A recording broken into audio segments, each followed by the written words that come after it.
দেশি কাঁকরোল পাই না, তাই আর কি বুনো কাঁকরোলের তরকারি করলাম। আজকে কোথা থেকে আমি পাট শাক তুলে রান্না করি সেটাও তোমাদের সঙ্গে শেয়ার করলাম। দেখতে থাকো পুরো ভিডিওটা, আশা করি তোমাদের ভালো লাগবে। রাধে কৃষ্ণ বন্ধুরা, কেমন আছো সবাই? আশা করি ভালো আছো, সুস্থ আছো। আমরাও ভালো আছি। এখন এই যে সকালবেলা আর কি, এখন ওই 8:30 মতো বাজে। আর এখন আর কি, যে জামা কাপড়গুলো আর কি ওয়াশিং মেশিনে দিয়ে দেবো। তার জন্য এই যে মানে 4-5 দিনের জামা কাপড়গুলো আর কি রেখেছিলাম। আগের দিনকে আর কি যেগুলো সিনথেটিক ছিল সেইগুলো আর কি দিয়েছিলাম, আর সুতিরগুলো আর কি রেখে দিয়েছিলাম। সেইগুলো এখন এই যে মেশিনে দিয়ে দিচ্ছি। 1-1.5 ঘন্টার জন্য ছুটি, তারপরে বাদবাকি যে কাজকর্মগুলো সেইগুলো আর কি সেরে আসবো। চলো তাহলে মেশিনে দিয়ে দিয়েছি, এখন মেশিনের কাজ করুক, আমি মেশিন এবার লেগে পড়ি কাজকাম করতে। তা দেশি মানে কাঁকরোল তো এখানে পাওয়া যায় না। তা আমাদের পাশের বাড়ির একটা বাইজি ও আর কি বুনো কাঁকরোল আর কি এখানে খুব হয়, মানে খেতে পাতে সব জায়গায় আর কি বুনো কাঁকরোল এই বৃষ্টির সময় বীজ পড়ে পড়ে জ্বালিয়ে তারপরে খুব হয়। তবে বাইজি আবার নিয়ে এসছে, আমাকে বললো তুমি রান্না করবে। আমি বললাম ঠিক আছে দাও, আমাকেও কটা দাও, আমি তাহলে রান্না করব। আর অভিষেকের পাপাকেও কে যেন অল্প করে কটা দিয়ে গেছিলো, তাই সেটাই আজকে রান্না করব। আর একটুখানি পাট শাকের তরকারি রান্না করব। সবজিপাতি তেমন কিছু নেই আর কি, এই টুকটাক করে এখন চালাতে হচ্ছে। তবে কয়েকদিন পর থেকে কিন্তু সবজি অনেকটাই হয়ে যাবে, যেরকম মানে তরু হয়ে যাবে, তারপরে আরও অনেক কিছু সবজি, ভিন্ডি টিন্ডি সব কিছুই হয়ে যাবে। তা এখন বেশি একটু ডাঁটা আর পাট শাকই আছে। তা এখন তো শুধু নিরামিষই খাওয়া হচ্ছে, আর বেশি তো আমরা মাছ টাছ খাইও না, তার জন্য আর কি। তাই যে এখন এই গাছ থেকে পাট পাতাগুলো তুলে নিচ্ছি। এখনও পাট ধর পাটের পাতাটা একটুখানি ছোটোই রয়েছে, বেশি বড় হয়নি। তা টুকটাক করে একটুখানি খাচ্ছি। তাই আর কি এই যে এখন এই যে খেতে, চলো একটু বাড়ির দিকে যাওয়া যাক। এখন এই যে দেখো উচ্ছেও ধরে গেছে, আর ডাঁটাগুলো কি দারুণ দেখতে হয়েছে। টুকটাক করে টুকটাক হচ্ছে। সেদিনকে টক শাকের পাতা একটুখানি তুলে রান্নাও করেছিলাম। চলো তাহলে ক্ষেত পাত তো গুঁড়া হয়ে গেছে, এখন বাড়ির দিকে যাওয়া যাক। সব কাজকর্ম, এদিকে মেশিনটাও চালু করে গেছিলাম, এদিকে সবজিপাতি কাটাকাটি করে নেব। এই যে সেই বুনো কাঁকরোল একদম ছোট ছোট হয়, তবে কিছু কিছু কাঁকরোল আবার একটুখানি তেতেও হয়, কিছু কিছু আবার ভালোও হয়। তা এইগুলো মনে তো হচ্ছে যে ভালো হবে। আর দেখো সেদিন কাঁচকলা আনিছিল, সেটা আর কি পেকে গেছে। তাই যে এই সবজিপাতি কাটতে কাটতে আর কি, মানে সব কিছু এদিকে কাজকাম হয়ে গেছে, পচা টচা সব কিছুই হয়ে গেছে তার মধ্যেও। আর এই যে আমার জামা কাপড়গুলো কাঁচা হয়ে গেছে, এখন এগুলো বাইরের দিকে একটুখানি মেলে দেব। আর আজকাল বেশি একটা রোদ বেরোচ্ছে না, তবে প্রচুর গরম দিয়েছে। এই যে এখন এই পাশে মেলে দিলাম। আর গাছপালা হারা ভরা হয়ে আছে, দেখতে বেশ ভালোই লাগছে। তা ফুলও ফুটছে এখন, একটুখানি বেলা হলেই কিন্তু এই টাইম ফুলটা ফোটে।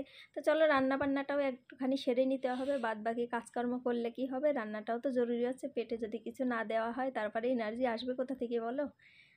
তাহলে চলো রান্নাবান্নাটা এখনই ঝটপট করে সেরেই নিই। তাই যে পেঁয়াজ আর রসুন কুচি দিয়ে একটুখানি ভেজে নিচ্ছি, আর কাঁচা লঙ্কা চেরা দিয়ে এখন পাট পাতাটা একটুখানি ভেজে নিয়ে তারপর রান্না করবো। আর তোমরা হয়তো বলতেই পারো যে রোজানা পাট পাতা কেন খাচ্ছ, তার কারণ আমার ভীষণ ভালো লাগে।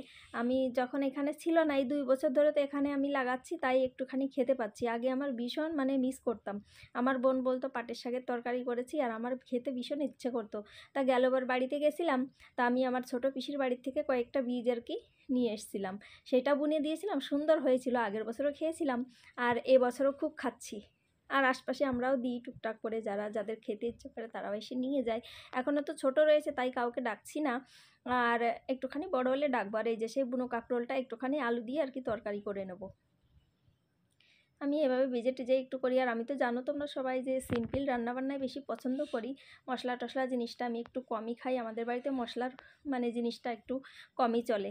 এই যে পাট পাতার শাকের তরকারিটা হয়ে গেছে একদম, এতে আলু দিলেও ভালো লাগে, তবে আমি বেশি একদম কোড়া আর কি পাট পাতাই রান্না করি। তাই যে এখন মানে ভাতটাও গলে গেছে, এখন মাঠটা ফেলে দিলে আর কি হয়ে যাবে। লাগবাগ রান্নাবান্না প্রায় হয়েই এসছে, ওদিকে সেই মানে তরকারিটাও প্রায় হয়ে এসছে। তা ব্যাস ভাতের মাঠটা ফেলা হয়ে গেছে, এখন এই তরকারিটাও নামিয়ে নেব। হয়ে গেছে রান্নাবান্না কমপ্লিট। এখন সবজিটাকে ঢেলে নিচ্ছি।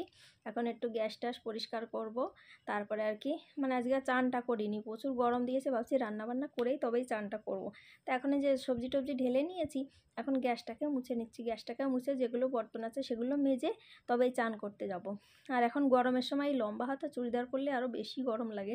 রোজ হয়তো তোমরা ভাবতে পারো যে রোজ রোজ নাইটি পরে আর কি ভিডিও করে, আর শাড়ি পরলে তো প্রচুর গরম লাগে, এই জন্য শাড়ি আর পরি না। আর আমার বর বলবে কি শাড়ি মানে কিনে কিনে আলমারি ভরো, কিন্তু তুমি পরো না, খালি এটাও ওটা। আর এই গরমে কিন্তু পুরানো জামা কাপড়েই বেশি ভালো লাগে, পুরনো নাইটিগুলোই আমি বেশি পরি।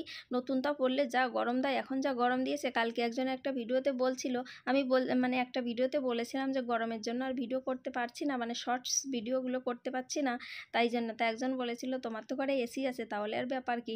তা যাতেই এসি থাক, ঘরের মধ্যে এসি থাকে, কিন্তু বাইরে তো কাজকাম করতে হয়, গরমেতে রান্নাবান্না গরমে করতে হয়, সব ঘরে তো আর এসি থাকে না, তাই না। তা অনেক কাজকর্ম করতে করতে কিন্তু দিন মানে শেষ হয়ে যায়, তারপরে মানে আর ইচ্ছে করে না যে ভিডিও করি। প্রচুর গরম পড়েছে, এটাই হলো ব্যাপার, তাছাড়া আর কিছু না। মানে এসি তো একটা রুমে আছে, আর পুরো বাড়িতে তো আর এসি নেই, তার জন্যই গরমের জন্য আর কি ভিডিও বানাচ্ছি না। তো বন্ধুরা, আজকের ব্লগটা কেমন লাগলো? যদি ভালো লাগে তো আমার চ্যানেলটাকে তোমরা সাবস্ক্রাইব করে দিতে পারো, আর যদি ফেসবুকে দেখে থাকো তাহলে পেজটাকে তোমরা ফলো করে নিতে পারো, কারণ যখন কোনো ভিডিও ছাড়বো তোমরা দেখতে পারবে।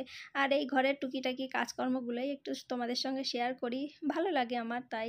আর সবাই যদি ভালো লাগে তো একটা কমেন্ট করে দিও, আর চ্যানেলটা সাবস্ক্রাইব করে দিও। ততক্ষণ ভালো থেকো, সুস্থ থেকো, পরের ব্লগে দেখা হবে। রাধে রাধে, রাধে কৃষ্ণ, টাটা।